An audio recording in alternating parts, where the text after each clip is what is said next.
Bulu kan bro. Enggak mungkin. Bro tanggung jawab loh.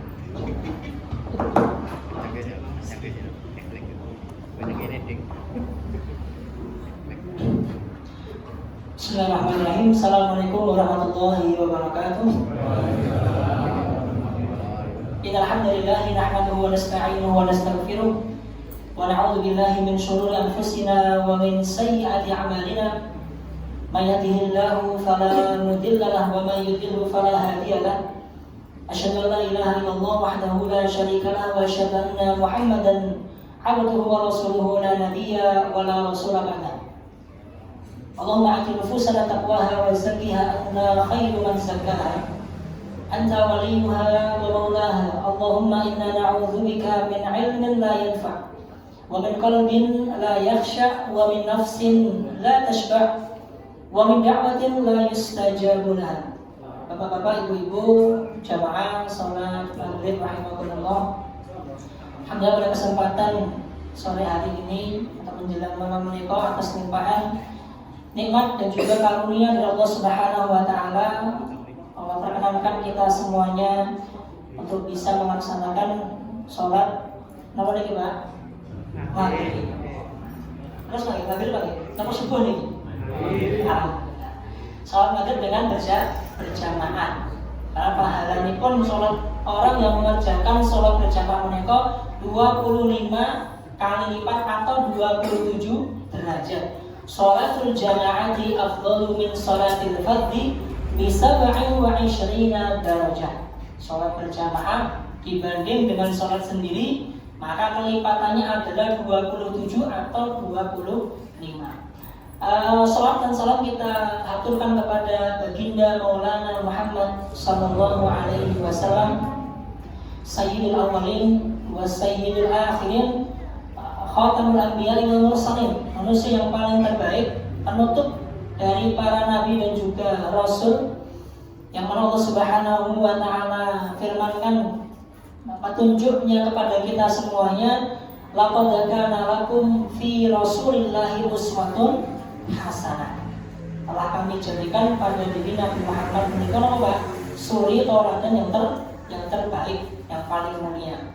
Berarti tugasnya kula kalian panjenengan iki Pak, nyuntuh napa meneladani, mengikuti sebagaimana dawuhipun sinten Pak? Kanjeng Nabi. Pun niku mawon. Pada kesempatan sore hari ini mohon izin Bapak Ibu sekalian ketemu kalian kula boleh niki Pak. Napa gantos mohon Pak? Oh. Alhamdulillah ya.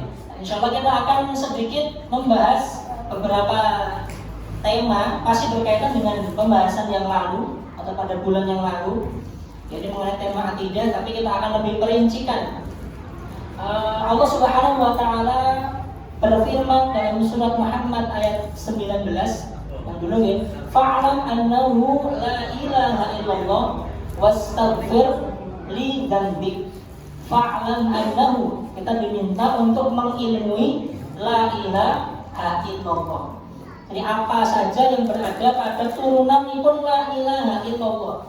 Alias apa lagi? Akidah, tauhid.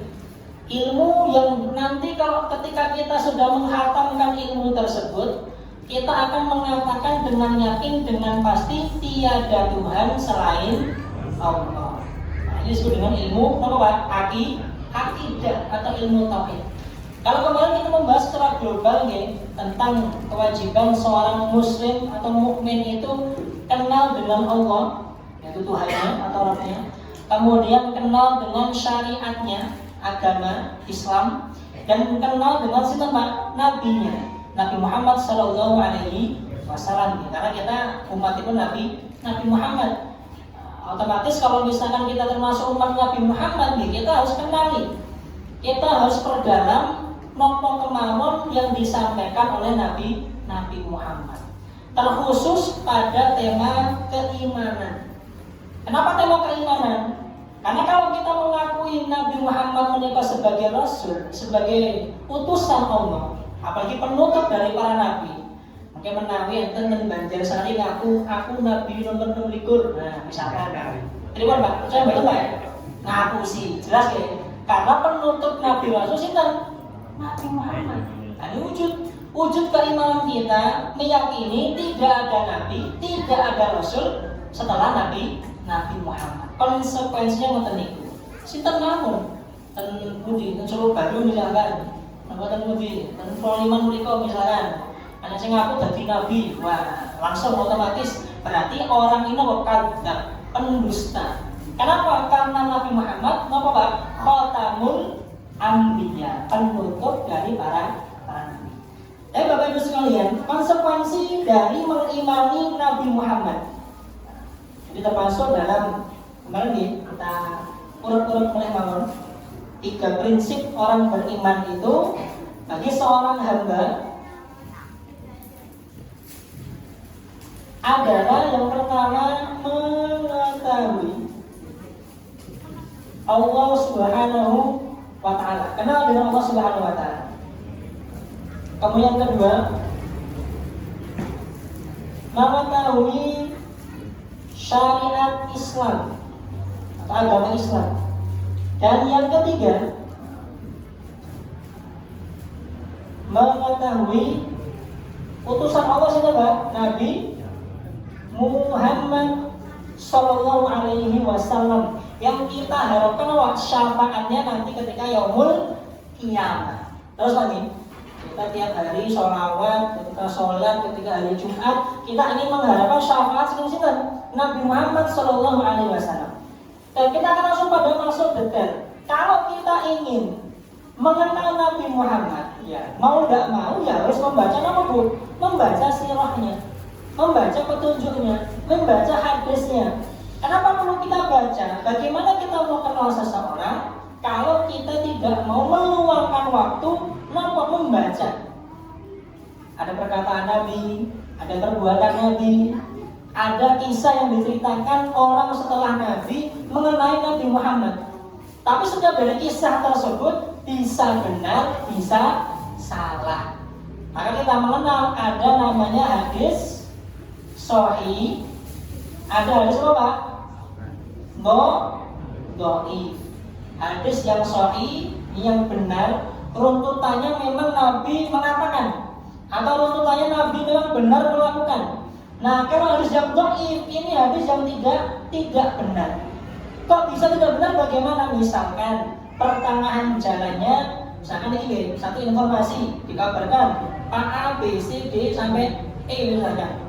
A, B, C, D, E orangnya baik semuanya, mulia semuanya, rajin ibadah, ilmunya dhuwur kabeh. Ketika mendapat informasi, oh desa Banjarsari makmur, semua akan percaya. Kenapa? Karena Bapak E, D, C, B, A orangnya benar semuanya. Tapi apabila misalnya ada orang G misalnya memberikan informasi bahwasanya desa Banjarsari akeh maksiatnya misalnya, wah, padahal orang G ini serang tahu sholat, serang tahu ngaji, gawe ngapusi, khianat, utangnya miliaran, bisnis kono apa? Otomatis kabar yang akan kita terima langsung kita tolak. Kenapa? Karena ada si G yang notabene orang ini bermasalah. Ini gambaran bagaimana hadis sampai kepada kita. Tapi kita tidak membahas tentang ilmu hadis ini. Kita akan membahas mengenai keimanan kita kepada Nabi Muhammad. Apa konsekuensi mengimani Nabi Muhammad? Iman atau yakin bahwasanya Muhammad adalah Rasulullah. Jadi apa konsekuensinya ketika kita mengimani bahwasanya Nabi Muhammad itu merupakan utusan Allah?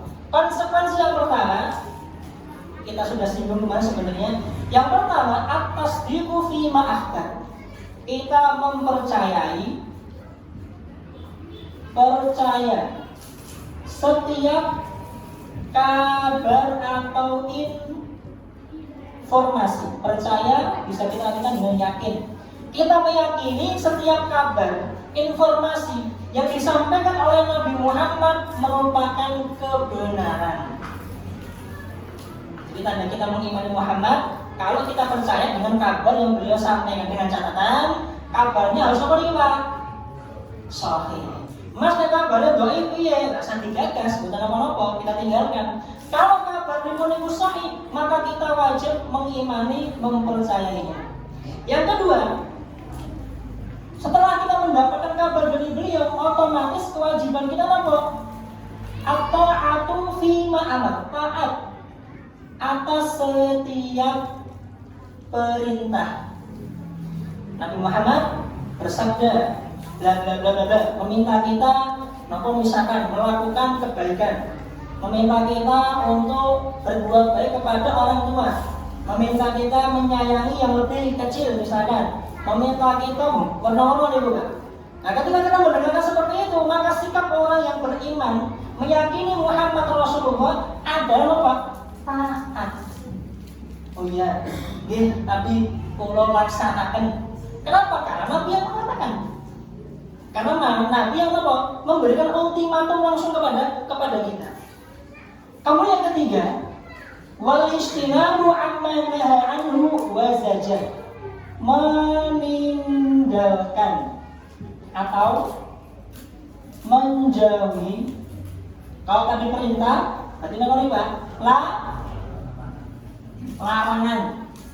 Ketika ada pantangan dari beliau, kamu jangan begini, kamu tinggalkan begitu, tidak termasuk orang beriman begini, begitu, maka wajib bagi kita untuk meninggalkan perbuatan tersebut atau menjauhi setiap apa yang beliau larang.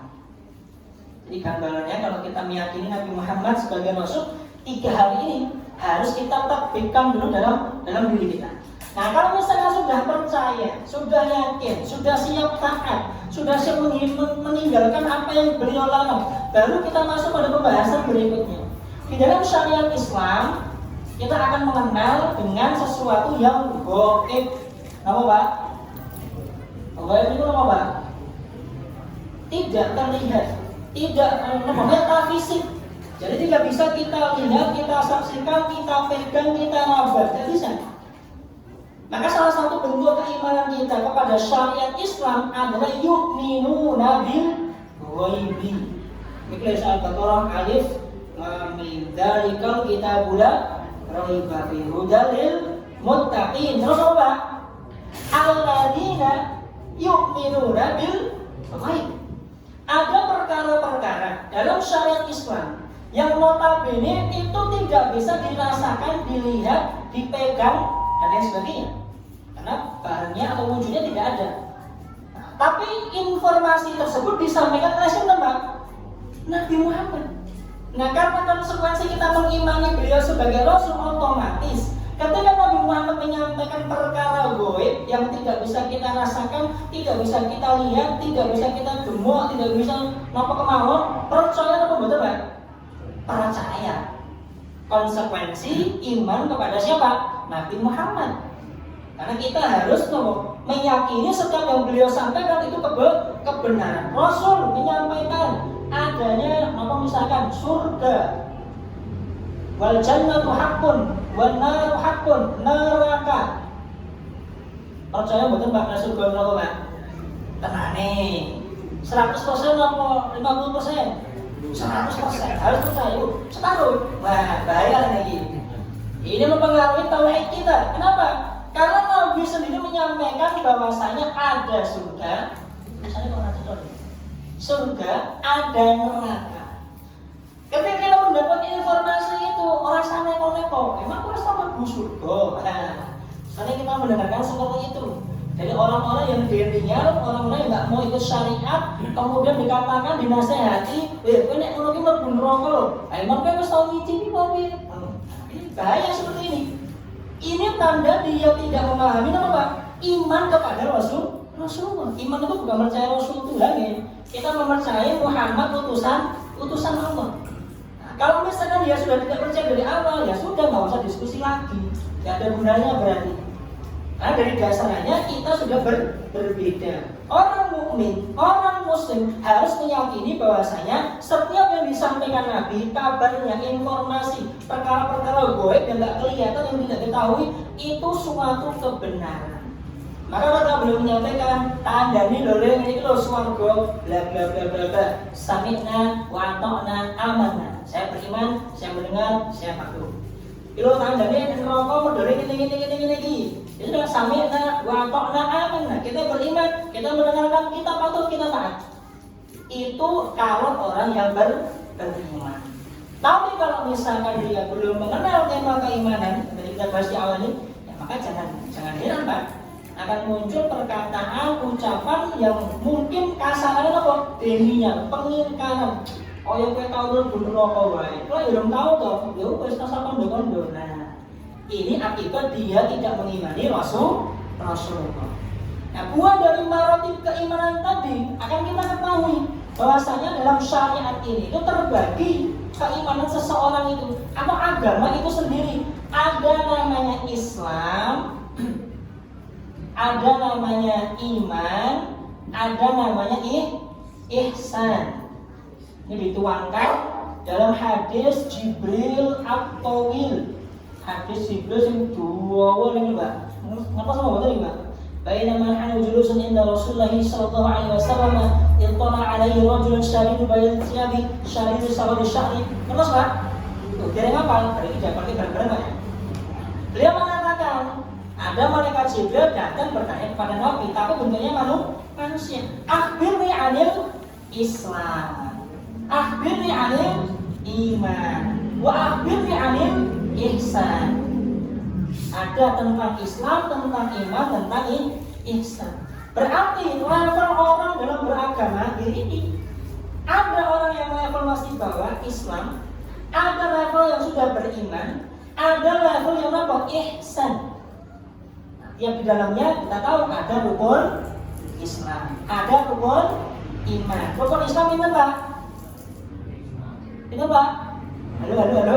Rukun Islam itu Bu? Kansa. Rukun iman itu Pak? Nah, kalau rukun Islam, rukun iman, insya Allah panjenengan sudah hafal semua 5 dan 6. Adapun rukun dari Islam itu hanya satu.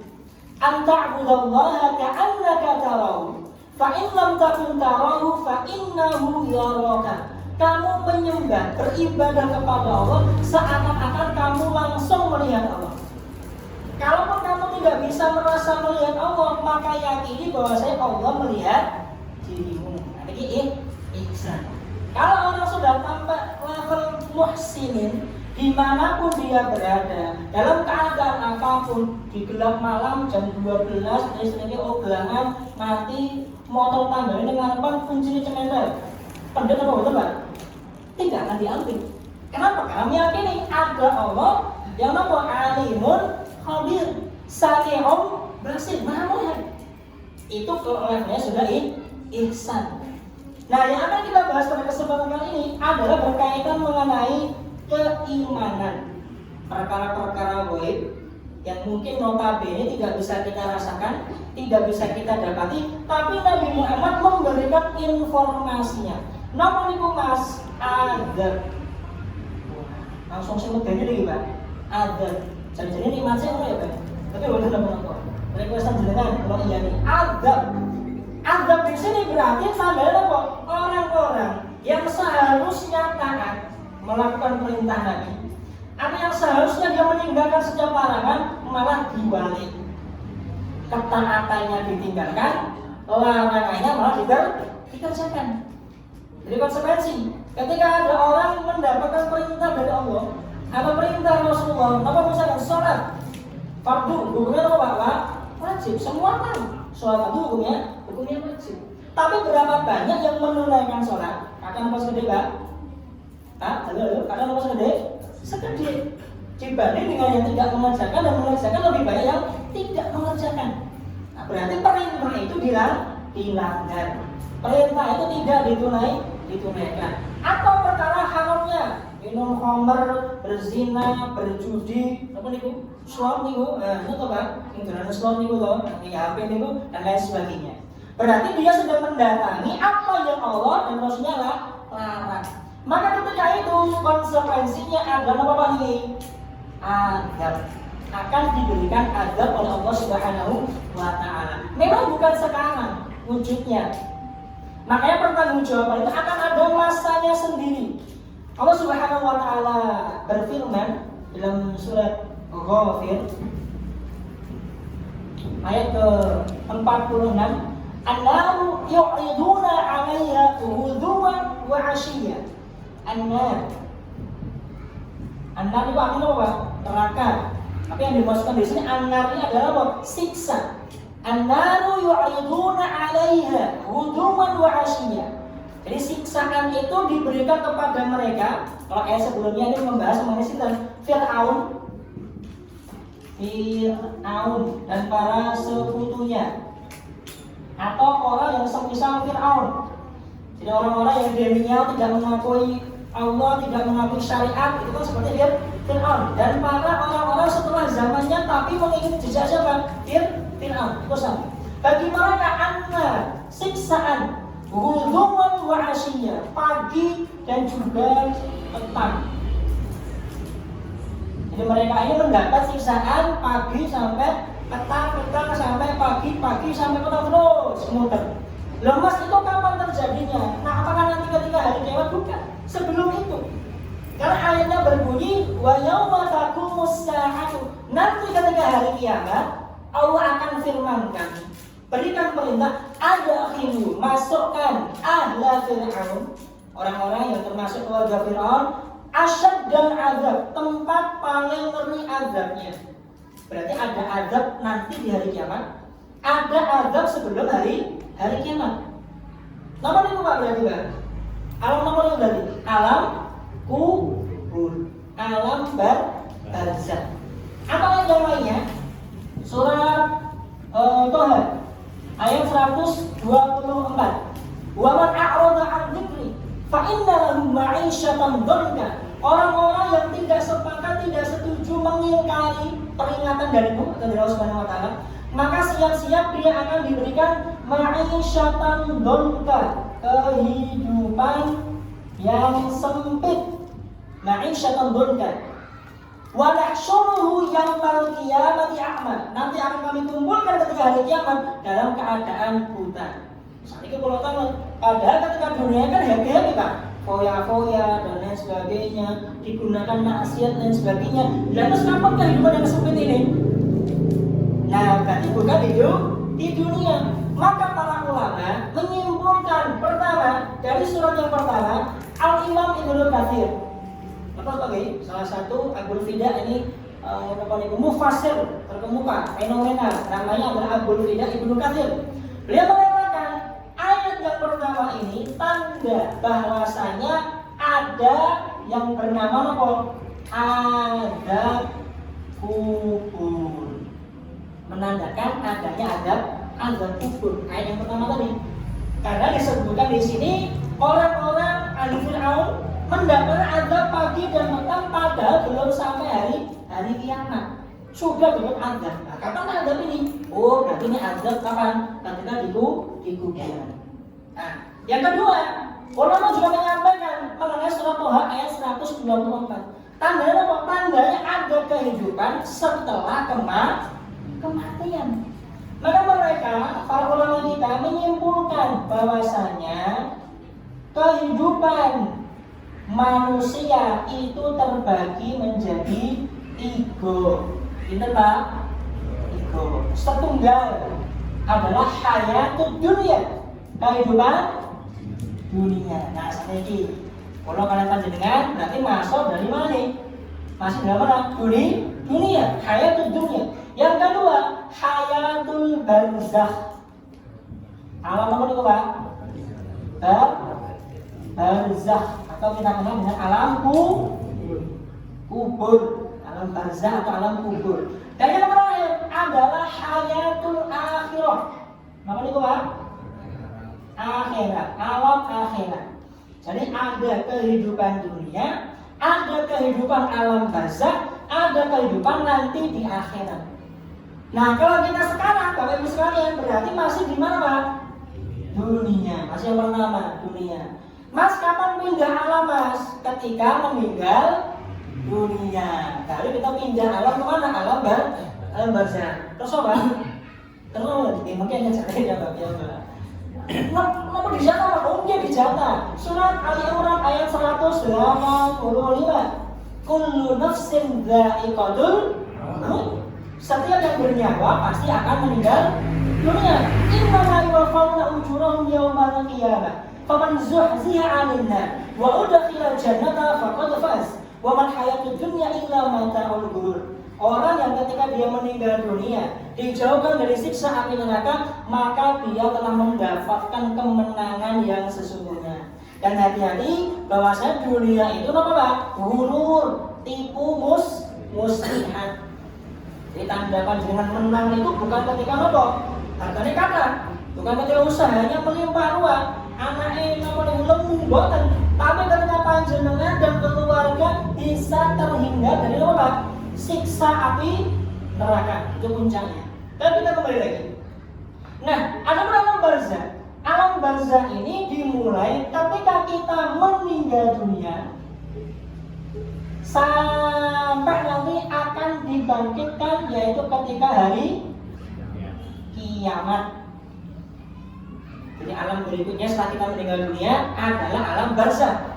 Dari mulai kita wafat, innalillahi lalayu. Nah, ini dibacakan begini ya. Dari situlah sampai nanti apa Pak? Hari kiamat. Kiamat datang baru selesai alam barzah. Masuk ke alam akhirat. Kalau akhirat berarti namanya apa? Hisab, mizan.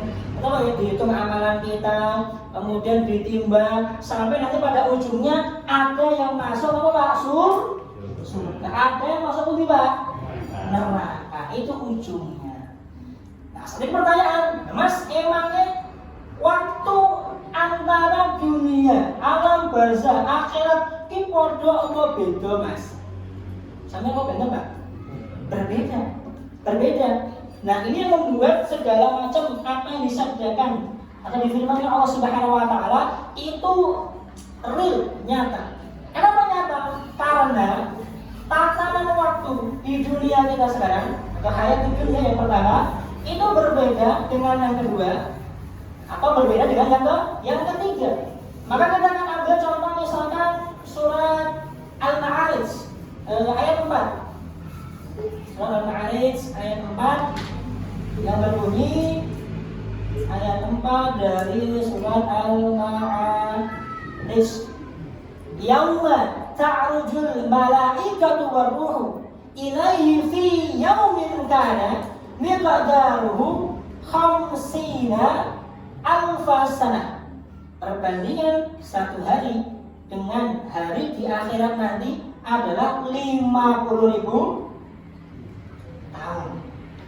Di satu harinya di dunia sama dengan kita Pak 50.000 tahun. Aduh, kapan apa sudah nih Pak? Masya Allah. Ternyata satu hari di sini nggak ada apa-apanya dengan di sana. Baru berapa detik mungkin di sana.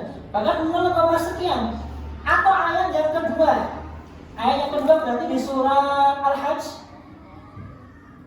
Al-Hajj kalau tidak salah ayat ke-47 atau 57. Di mana dikatakan di situ, Inna yauman 'inda rabbika ka'alfi sanatin mimma ta'udun. Sesungguhnya satu hari di sisi Tuhanmu sebanding dengan 1000 tahun hitunganmu di dunia. Jadi ada versi pertama, satu hari seperti 50.000 tahun. Satu hari di akhirat sama dengan 50.000 tahun di dunia. Atau satu hari di akhirat sama dengan kita nih Pak 1000 tahun. Lu masih di saya tahu masih seru. Nah, Abdullah bin Abbas ditanya. Ini pentingnya apabila kita tidak mengetahui orang sok ngerti. Oh, ini podo wae janjano. Kan salah. Tanya. Fas'alu ala dzikri, kita tanya kepada orang yang lebih berilmu. Maka pernah datang kepada Abdullah bin Abbas, satu sahabat mulia ya, paling ngerti dengan Quran. Sampai dijuluki apa? Turjumanul Quran. Tidaklah saya itu mengetahui ayat surat turun kecuali seperti kabeh. Itu Abdul bin Abbas. Beliau mengatakan yang dimaksud dengan ini memang tidak dijelaskan secara mendetail, tapi beliau mengatakan Allah itu punya 2 hari. Hari yang pertama yang 1 banding 50.000, hari yang kedua 1 banding 1000. Tapi wal ilmu indallah, tapi ilmunya hanya Allah yang tahu. Akhirnya para ulama setelahnya menyimpulkan kalau nanti hari kiamat, al-kiamat 1:50.000. Tapi kalau nanti sudah di akhirat biasa, maka perbandingannya 1:1000. Ini sebagai jawaban atas orang-orang Nasrani Yahudi yang mengatakan wa qalu lan tamassalan nar illa ayyaman ma'dudah. Paling kok neraka ya sak dino, sedino. Orang dino ya sebentar-bentar seminggu lah. Itu kata orang Yahudi dan Nasrani. Nah, saat ini Pak, seminggu dan neraka. Berarti kita nih Pak. Ini Pak 7.000 tahun lah we. Seminggu di neraka di akhirat sama dengan 7.000 tahun. Maka ketika orang-orang Yahudi Nasrani gampang rapopo nyemplung ya gosok dhewe mentek-mentek sesasi kali. Sesasi 30 dikali 1000. Berarti berapa? Masya Allah. Luar biasa. Sedangkan janji Allah memang ahqaba. Dalam surat An-Naba dikatakan labithina fiya ahqaba. Mereka itu orang-orang yang bermaksiat, orang-orang yang kufur akan dicemplungkan ke dalam neraka berabad-abad. Berabad waktu dunia. Kita kalikan dengan apa nih Pak? Itu mungkin satu abad nyemplung neraka 100 tahun. Berarti berapa tahun Pak berarti? Masya Allah, naudzubillah, 100.000 tahun nyemplung ke neraka. Ngeri sekali nih. Kan jangan sampai menggampangkan apa aku nyemplung neraka bisa, itu lagi nyemplung surga. Tidak bisa seperti itu. Nah, ketika orang masuk ke dalam neraka, lahikina fiha, labithina fiha ahqaba, itu berabad-abad namanya. Satu harinya sama dengan berapa Pak? 1000 tahun mau dikalikan berapa jumlahnya itu, Masya Allah. Maka jangan sampai terbetul dalam diri kita apa? Menggampangkan tema neraka siksa. Lapor mas, aku nyemplung sedih wae, sesuai yang mentas. Hati-hati, tidak bisa seperti itu. Sedangkan agamnya nanti kita akan detailkan insya Allah. Tapi berikutnya, Bapak Ibu sekalian, ini menandakan antara waktu tema ketika kita di dunia dengan waktu nanti ketika di akhirat itu berbeda. Nah, sedangkan yang kita bahas sekarang adalah tema yang kedua, yaitu alam barzakh. Ketika seseorang telah meninggal dunia, dia akan masuk ke alam barzakh. Buktinya apa itu Mas? Ada hadis Nabi Sallallahu Alaihi Wasallam yang diriwayatkan oleh sahabat mulia Ibnu Umar. Siapa Pak? Ibnu Umar. Nah, beliau menyampaikan kepada kita semua, idza mata ahadukum, kalau ada satu orang di antara kalian meninggal, yuradu alaihi maq'adun, akan diperlihatkan kepada orang ini manakah nanti tempat kembalinya, jannah atau neraka. Ini dari mulut ya. Jadi kita orang meninggal dunia akan diperlihatkan tempat kembalinya antara surga ataupun neraka. Fa in kana min ahli jannah, kalau dia termasuk ke dalam ahli surga, maka akan diperlihatkan surga. Wa in kana min ahli nar, kalau dia termasuk orang yang masuk neraka, berarti akan diperlihatkan apa? Neraka. Kalau diperlihatkan surga, dia mendapatkan nikmatnya, ditunggu sampai kapan ini? Hari kiamat. Nah, maka orang yang beriman ini akan berkata kepada Allah, ya Allah, dan jadi loh kiamat kok suwemen. Kenapa? Karena dia tahu kembalinya ke begini Pak, surga. Nah, tapi ini asal bukan sadar. Ini ilmu yang kita dapat dari sunnah Nabi Muhammad. Dia mengabarkan kepada kita lewat Ibnu Umar, Rasul bersabda, orang yang meninggal dunia akan dihadapkan di hadapannya antara dua, surga atau neraka. Kalau dia termasuk kepada ahli surga, diberikan kenikmatan surga sebelum masuk ke dalam surga. Karena masa akhirat itu akan mulai ketika kapan Pak? Hari kiamat. Nah, belum kiamat berarti belum mulai berarti. Nah, mereka sambil menunggu waitingnya nanti yaumul kiamat diberikan kenikmatan. Sampai berkata, ayo kapan dan kiamat ini? Aku sampai nunggu surga ini. Saking mendapatkan nikmat kubur. Berbeda dengan satu lagi. Orang yang ahli maksiat, jenazahnya bukan jenazah muslimin, kafir, munafik dan semisalnya, diperlihatkan kepada dirinya amalannya, raine jeritan itu welek pokoknya mampu bacing dan lain sebagainya. Halo, iki amalanmu ning donya iki. Siap-siap kamu akan kembali kemana? Neraka. Maka dia menunggu waktu dari alam barzakh sampai dengan yaumul kiamat dengan apa Bu? Siksaan seperti di neraka. Waliyahillah. Maka dia akan mengatakan, ya Allah jangan kiamat cepat-cepat ya Allah. Kenapa? Gebuk kalau malaikat, tebreng. Kan ada pertanyaan nih. Man rabbuka, man nabiyuka, ma dinuka. Ini ada hadisnya. Itu hadis panjang yang disampaikan oleh sahabat mulia. Sinten namanya? Azib lupa satu lagi. Tapi hadisnya panjang nih. Kita tidak akan bahas mengenai hadis itu. Tapi kita lanjutkan dulu nih.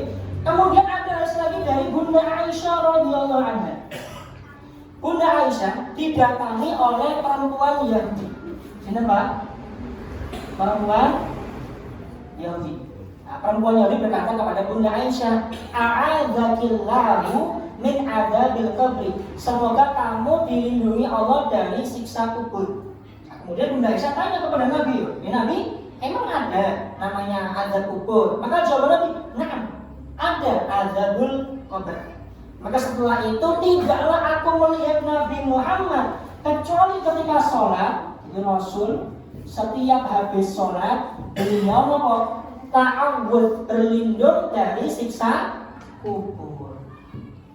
Setiap habis sholat beliau membaca doa atau semisalnya mohon ampunan, mohon perlindungan supaya terhindar dari siksa kubur. Ini menandakan memang siksa kubur itu enten ada. Sampai Nabi ketika ditanya Bunda Aisyah tentang adanya azab kubur, setelah itu langsung setiap sholat berdoa minta kepada Allah dijauhkan dari siksa kubur. Atau hadis yang lainnya diriwayatkan oleh sahabat mulia Abdullah bin Abbas, di mana ketika itu Rasulullah SAW itu berjalan dengan para sahabat. Kemudian marrobi qabroin, melewati dua kuburan. Jadi beliau berjalan melewati dua kuburan. Kemudian beliau berkata, yu'adzabani wa ma yu'adzabani fi qabrin. Dua kuburan ini, mayatnya yang ada di dalam sedang diazab oleh Allah Subhanahu wa taala. Wa ma yu'adzabani fi qabrin. Ternyata sebab dia diazab bukan perkara besar. Jadi orang ini, terus gimana? Ini orang diazab di mana? Kuburannya, di alam barzahnya, bukan gara-gara melakukan dosa besar. Dosa yang pertama apa Pak? La yastatiru min baulihi. Apa nih Pak? Ketika kencing atau losamiin, kemudian tidak dibersihkan. Nah, hati-hati. Sepur minggat. Nah, sering terjadi lagi di jalan, di mana asal-asal langsung nonton ibu, masya Allah. Nah ini akibatnya ini masuk neraka cuma gara-gara apa? Tidak membersihkan bekas kencingnya, kena pakaian, kena celananya, kena bajunya dan lain sebagainya. Orang yang kedua, yang syibinamimatin, maka dengan namimah adu domba. Ini bukan adu domba ya, mengadu domba. Jadi orang ini datang pulang dengan kabar untuk membenci fulan yang B, datang ke B mengabarkan keburukan fulan yang A, akhirnya padu. Ini mengadu domba. Dua orang ini diazab di mana Pak? Kuburan. Nah yang tahu Nabi Muhammad. Maka kita bertanya hadisnya. Kalau misalkan beliau mengambil pelepah kurma sedikit. Nah, kalau misalkan dua pelepah kurma yang ada di atas kuburan ini, semoga Allah meringankan azabnya. Ini biasa menjadi landasan apa Pak? Nyekat biasanya. Karena melihat ini, tapi salah, tidak seperti itu. Kalau misalkan seperti itu hanya diberikan kepada Nabi yang mengetahui keadaan sinten kuburan. Dari mana beliau tahu? Dari sinten? Jibril dari siapa? Dari Allah Subhanahu wa taala. Mengabarkan kepada Nabi dua kuburan ini sedang apa Pak? Diazab. Ada pun kita yang sekarang, kalau kita mengenal sedikit, wah kuburannya elek ini gagal di dia. Tidak bisa. Tidak tahu isinya bagaimana. Maka semua ini tawakuf khususnya speciality yang hanya diberikan Allah kepada sinten? Nabi Muhammad sallallahu alaihi wasallam. Dan semoga dengan kelopaan itu bisa meringankan azab orang yang di dalam kuburan tadi. Adapun kita tidak bisa. Karena itu perkara apa? Goib. Nah, sedangkan yang tahu perkara goib hanya siapa, Pak? Allah Subhanahu wa ta'ala. Bahkan Nabi juga tidak tahu. Kalau tidak diberitahu oleh siapa? Allah Subhanahu wa ta'ala. Maka ini menandakan dari ayat yang tadi kita sampaikan, kemudian dua hadis yang kita sebutkan satu persatu tadi, menandakan adanya azab kubur. Ada azab kubur. Lalu bagaimana langkah kita? Ada indahnya Islam seperti ini. Bukan hanya mengemukakan masalah, tapi menghadirkan solusinya. Bu Mas, aku saya azab kubur, aku butuh piye? Baik. Kita hadirkan dua hadis mulia yang disampaikan oleh sahabat Zaid bin Thabit dan yang kedua sahabat Abu Hurairah radhiyallahu anhu, di mana beliau mengatakan yang pertama Zaid bin Thabit. Sahabat Zaid bin Thabit. Yang hadisnya ada pada kitab Sahih Muslim. Di situ mengabarkan Nabi Muhammad sedang berjalan dengan Zaid bin Thabit melalui Ha'id Bani Najjar, kebunnya Bani Najjar. Nah, terus yang menaik bigol itu apa? Kawin silang antara keledai dan juga kuda, namanya bigol. Nah, ketika beliau lewat situ ternyata beliau jatuh dari kuda, dari apa bigolnya tadi. Keledai lah, silakan lagi. Jatuh dari keledai tadi. Ternyata di hadapan beliau ini disebutkan ada 6 atau ada 5 atau ada 4 kuburan. Ada 6, ada 5, ada 4 kuburan. Lalu dia bertanya kepada sahabatnya Zaid bin Thabit, wahai kamu sekalian yang hadir di sini, apakah ada yang tahu ini kuburan siapa saja? Oh, anak Rasul, saya tahu kuburan siapa saja itu. Mereka ini meninggal kapan? Meninggal dulu ketika jahiliyah, alias masih dalam kesyirikan. Nah, otomatis setelah itu Nabi mengatakan ta'awwadhu. Berlindunglah kamu sekalian kepada Allah. Yang pertama, min azabinnar, dari azab annar, neraka. Yang kedua, min azabil qabr. Nah, ini yang menjadi syahidnya di sini. Berlindunglah kamu kepada Allah yang pertama dari azab neraka, yang kedua dari siksa kubur. Wa min fitnatil al-mahya wal mamat, dan yang ketiga dari fitnah kehidupan atau fitnah kematian al-mahya wal mamat. Dan yang keempat min fitnati al-masih ad-dajjal. Nah, jadi beliau mengatakan, wahai sahabatku sekalian, berlindunglah kamu kepada Allah dari azab nar. A'udzubillahi min azabin nar. Berlindunglah kamu dari azab kubur. A'udzubillahi min azabil qabr. Berlindunglah kamu dari fitnahnya kehidupan dan kematian. A'udzubillahi min fitnatil mahya wal mamat. Berlindunglah kamu dari Masihid Dajjal. A'udzubillahi min Masihid Dajjal. Ini hadis yang pertama. Kita diminta oleh Rasulullah minta perlindungan kepada Allah agar terlindungi dari apa? Siksa neraka, siksa kubur, fitnah dunia dan kematiannya, dan juga fitnah Dajjal. Nah, ada pun hadis yang kedua yang diriwayatkan oleh sahabat, banyak di hadisnya nih. Ada sahabat Abu Hurairah, ada sahabat Anas bin Malik, ada sahabat Aisyah binti Abi Bakar radhiyallahu anhu ajma'in. Dia mengatakan, ta'awwadhu fit tasyahhud. Hendaklah kamu membaca doa ini ketika akhir tasyahhud. Ini biasa sudah hafal ini biasanya. Jadi ketika kita sholat, ayat akhir selesai, maka ada satu doa yang kita baca. Apa doanya, Pak? Allahumma inni a'udzubika min adabil wa min adabil qabr wa min syarri fitnatil mahya wal mamati wa min syarri fitnatil masihid dajjal.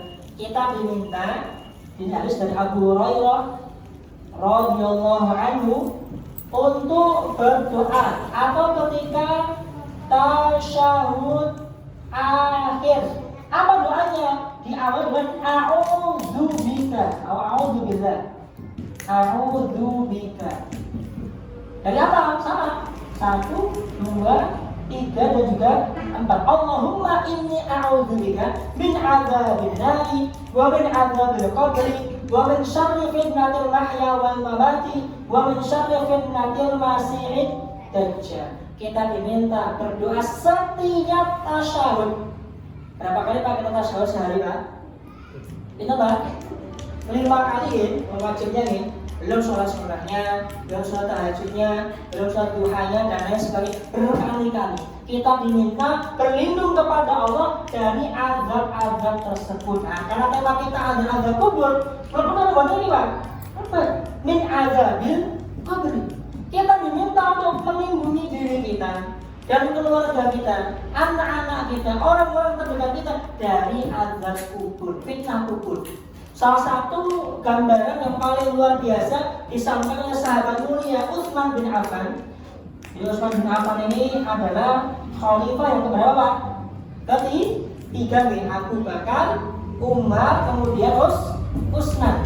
Dalam riwayat Ahmad dikatakan, wahai Utsman, kamu ini Utsman, kalau lewat ayat tentang surga, lewat ayat tentang neraka, kok biasa banget. Tapi ketika kamu melihat kuburan, ayat tentang kuburan, hadis tentang kuburan, kok kamu nangis? Jadi Utsman ini punya satu karakter. Ketika dibacakan ayat tentang surga, dibacakan ayat tentang neraka, biasa mawon. Tapi ketika pembahasan tentang kuburan, langsung nangis gelo-gelo. Apa sebabnya? Maka beliau mengatakan, inna awwala manazil akhirah, pemberhentian ujian pertama bagi orang yang beriman ketika dia masuk ke alam berikutnya adalah kuburan, alam kubur. Fa'in yanju, kalau dia bisa selamat di kuburan. Jadi kuburan ini menjadi momok sekali.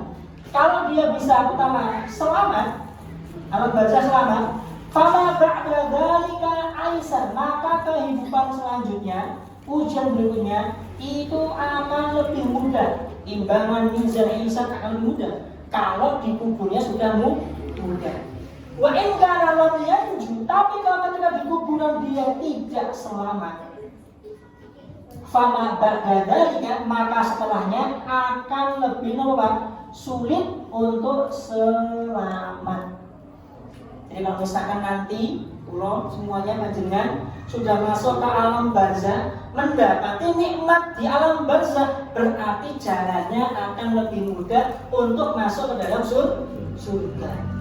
Tapi kalau misalkan ketika nanti masuk alam barzah, kok angel, kok mau digebuk malaikat, kita kalau man rob buka, siapa wilang sih gua, wae bener, mana biuka, aku guna kenal doang ya. Maka fala ba'da dzalika, kehidupan setelahnya akan jauh lebih sulit. Maka mari kita berdoa kepada Allah Subhanahu wa taala agar kita diberikan kemudahan, keselamatan dari azab kubur, dari azab neraka, dari fitnah dunia dan kematiannya, dan juga fitnah masiihid dajjal. Allahumma amin. Dan kita cukupkan pembahasan pada kesempatan sore hari ini. Semoga yang sedikit ini bisa bermanfaat. Jazakumullahu khairan. Wassalamualaikum warahmatullahi wabarakatuh. Wassalamualaikum warahmatullahi wabarakatuh.